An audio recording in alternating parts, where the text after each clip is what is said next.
What's up, y'all? It's T-Tar, and today we're gonna be looking at more of y'all's theories. But first, I wanted to talk about the idea we were talking about last night, which is the idea that, you know, that man with ogre pawn. So Kieran, after we deal with him awakening Terupagus, in some supernatural event, he gets sent to the past, and he's the man with ogre pawn. It sounds like a crazy idea at first, but the more it sets in, it does not sound that far-fetched, especially in a game about time travel. So I'm replaying the game. I just started the Teal mask, so I took some random notes on stuff I noticed.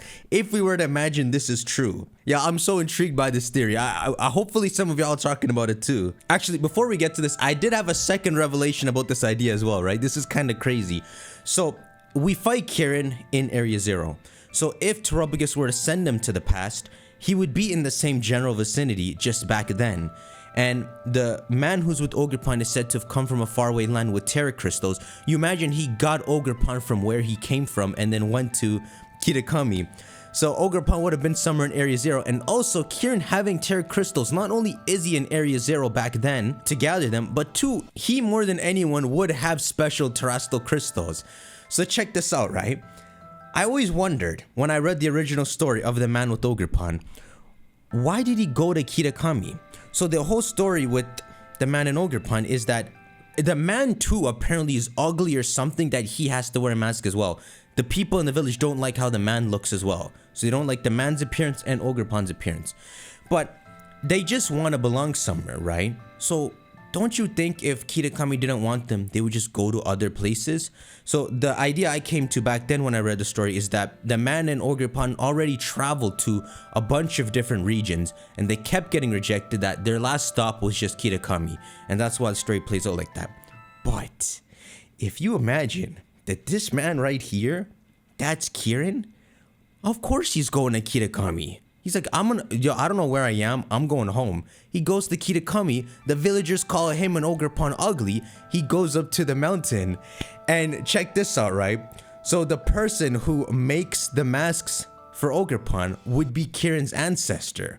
He just goes to his ancestors, and he would probably have like the same two-tone hair. Because I was looking at his grandpa. His grandpa has two-tone hair as well, but it's grayed out. So it's kind of a cool idea that the person who hooked Kieran up and helped him in some way was his ancestor. And Kieran might know it's his ancestor. When we talk about this idea, I want Kieran to know all of his memories, but just not be aware that he's doing the same crap that was told in the stories. And then the other cool thing about this idea is the very start of the game, all he wants is to just be friends with ogre pawn. He's looking at the sign and he says stuff like, wow, ogre pawn took on 3. I got a photo. It was up against 3 whole opponents at once, battling it all by itself. Here we go. It was strong and cool, and it didn't even care when everyone shunned it, which is pretty much the kind of character Kieran ends up becoming by the time he's evil at the end of the Indigo disc, right? He's cool and strong, and he doesn't care whatever anyone's saying. He's gonna do whatever he wants. So he does end up becoming like ogre pawn. So it's kind of a cool idea if at the end of Kieran's story, he becomes exactly like ogre pawn's character and finally ends up being its friend. It was strong and cool, and it didn't even care when everyone shunned it. I've always wanted to be like that ever since I was a kid. So I'm gonna become someone people can rely on. Then just maybe I could be that ogre's friend. I mean, what do y'all think about that idea? So I want to point out another thing. Remember when Ku tweeted the community would hype to the sky after witnessing Kieran's storyline? Doesn't that sound like something that would hype people up? Like, damn, that sucker is the one from the story. So there's a couple other things I noticed. So Kieran in the Teal mask, he's the only one who's always looking for ogre pawn. The whole village is scared of ogre pawn, but Kieran is specifically going out and looking for it. And he mentions, I totally forgot about this, that he goes to ogre pawn's home and waits, but he's never seen it once in his life. And then later on in the story, he takes you to the cave, and ogre pawn is hiding, watching. I don't fully get this. It's almost like ogre pawn is intentionally avoiding Kieran. When I was little, I went up into the mountains so many times at night, all on my own, and I never once met that ogre. So for example, here's gameplay after we fight Kieran in front of ogre pawn's home. It's shown that ogre pawn was watching it, but she chose not to get anywhere near. Why wouldn't she get near someone like Kieran? Like, can she not feel the heart that Kieran really wants to just meet her. The fact that Kieran was never able to meet Ogerpon once until we set things into motion at Kitakami, it's almost contrived. Because it's not just the cutscene with Ogerpon watching from a distance. He says he's always gone up to Ogerpon's cave and she just never comes out. But we know she always was there. So that means every single time Kieran came, she hid. I don't know what that means. Because it's not like Ogerpon should be aware there's a time loop happening. She shouldn't be like, oh, I have to avoid him because time gotta play out. That's so stupid. What it could also work towards is the idea that because Ogerpon naturally didn't like Kieran, she never got a chance to know him and realize that that's the same man she knew 200 years ago. Somewhere around 200 years ago.